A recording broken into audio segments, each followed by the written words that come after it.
वर्ष 1961 तक जिस कश्मीर का राजा एक हिंदू था, जहां पर राजा हरि सिंह राज करते थे, वर्ष 1990 तक वहां पर हिंदुओं की संख्या हजारों में नहीं मात्र सैकड़ों में सिमट कर रह गई। क्यों? क्योंकि वहां के हिंदुओं को सजा मिली हिंदू होने की। वहां के हिंदुओं का नरसंहार किया गया केवल इसलिए कि वे हिंदू धर्म से हैं। और तुष्टीकरण की राजनीति के चलते वर्षों तक इस सच को दबाया गया। दुनिया के सामने यह हकीकत आने नहीं दी गई। 1990 में क्या हुआ यह सभी को पता था, किंतु हमारी देश की कुछ राजनीतिक पार्टियों ने इस हकीकत को विश्व के सामने नहीं आने दिया। 1990 में जिस तरह का नरसंहार हुआ, जिस तरह का कत्लेआम हुआ, वो भारत के इतिहास में एक काला दिन है। मैं धन्यवाद करना चाहूँगा विवेक अग्निहोत्री जी का, जिन्होंने की इस मुद्दे पर एक बहुत ही संजीदा मूवी बनाई, जिसकी वजह से आज पूरी दुनिया कश्मीर का ये काला इतिहास जानती है। और धन्यवाद करना चाहूँगा प्रधानमंत्री श्री नरेंद्र मोदी जी का, जिन्होंने संसद में बेबाकी से इस मुद्दे पर बोला। उन्होंने तुष्टीकरण और सेक्युलर राजनीति को छोड़कर सच्चाई पर बोला। और वास्तविकता यह है कि मोदी है तो मुमकिन है। विवेक अग्निहोत्री जी ये मूवी कभी भी बना सकते थे, किंतु अगर आज देश में मोदी जी नहीं होते तो ये मूवी बनती तो जरूर, मगर रिलीज नहीं होती।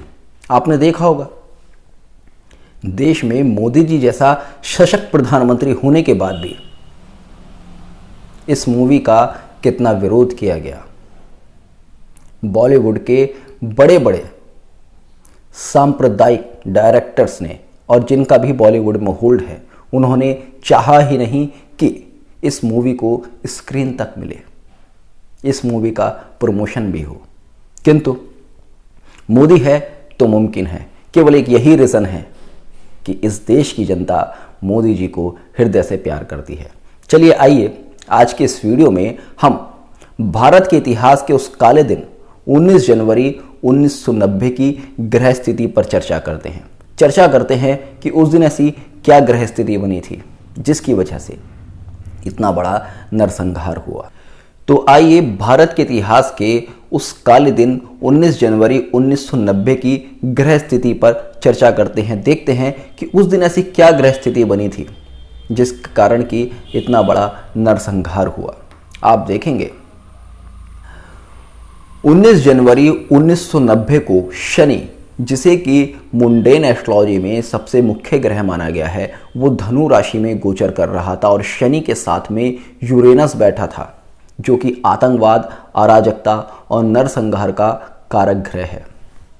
किंतु केवल शनि के साथ यूरेनस के होने पर हम ये नहीं कह सकते कि इतनी बड़ी घटना हो सकती है कि वो भारत के इतिहास में एक काले दिन के रूप में दर्ज हो जाए। उस दिन हिंदुओं का इतना बड़ा नरसंहार हो और उन्हें कश्मीर छोड़कर जाना पड़े। आप देखेंगे 19 जनवरी 1990 को मंगल वृश्चिक राशि में बैठा है, शनि धनु राशि में बैठा है और राहु मकर राशि में बैठा है। सबसे पहले तो अगर आप देखेंगे शनि की स्थिति, जैसे कि मैंने कहा कि मुंडेन एस्ट्रोलॉजी में सबसे ज़्यादा महत्वपूर्ण ग्रह है, तो शनि पूरी तरह से पाप कर्तरी योग में बैठा है। शनि के एक तरफ मंगल है और दूसरी तरफ राहु है। उसके बाद आप देखेंगे यहां पर लगातार 3 भावों में शत्रु ग्रह बैठे हैं। ग्रह युद्ध की स्थिति बनी हुई है।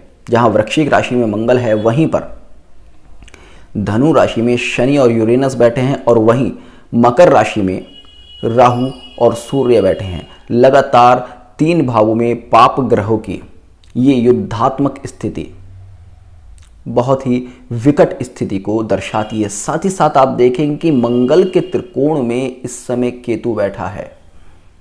मंगल के त्रिकोण में केतु बैठने से ये दिखाता है कि यहाँ पर आर्मी पुलिस भी आम जनता का कोई सहयोग नहीं कर पाएगी। आप देखेंगे जब भी गोचर में मंगल और केतु का योग बनता है तब तब अराजकता बढ़ती है।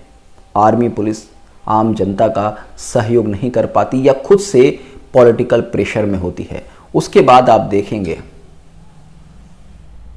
राजनीतिक पंडितों का, जो कि इस घटना को दबाने में सबसे बड़ा योगदान देते हैं, उनका रोल। सूर्य जो कि राजा को, तत्कालीन गवर्नमेंट को, गृह मंत्री को दर्शाता है, वो यहाँ पर मकर राशि में राहु के प्रभाव में है। और सूर्य जब राहु के प्रभाव में आता है तो देखा जाता है कि ऐसे में राजनीतिक शक्तियाँ पूरी तरह से निष्क्रिय हो जाती है, वो खुद दबाव में चली जाती हैं। तो ये ग्रह स्थिति अपने आप में दिखाती है किस तरह से 19 जनवरी 1990 को इतनी बड़ी घटना होने के बाद, इतना बड़ा नरसंहार होने के बाद, इतना बड़ा पलायन होने के बाद भी कश्मीरी पंडितों को, कश्मीरी लोगों को किस तरह से राजनीतिक उपेक्षाओं का सामना करना पड़ता है, राजनीतिक उपेक्षाओं का सामना करना पड़ता है। खैर, जो हुआ वो हो गया। उसका दर्द, उसकी टीस हम भारतीयों के मन में हमेशा रहेगी। किंतु धन्यवाद है मोदी जी का और धन्यवाद है विवेक अग्निहोत्री जी का, जिन्होंने विश्व पटल पर इस हकीकत को सामने रखा और हमारी आने वाली पीढ़ियों को बताया, दुनिया को बताया कि इस नरसंहार का असली दोषी कौन था और क्यों ये नरसंहार हुआ।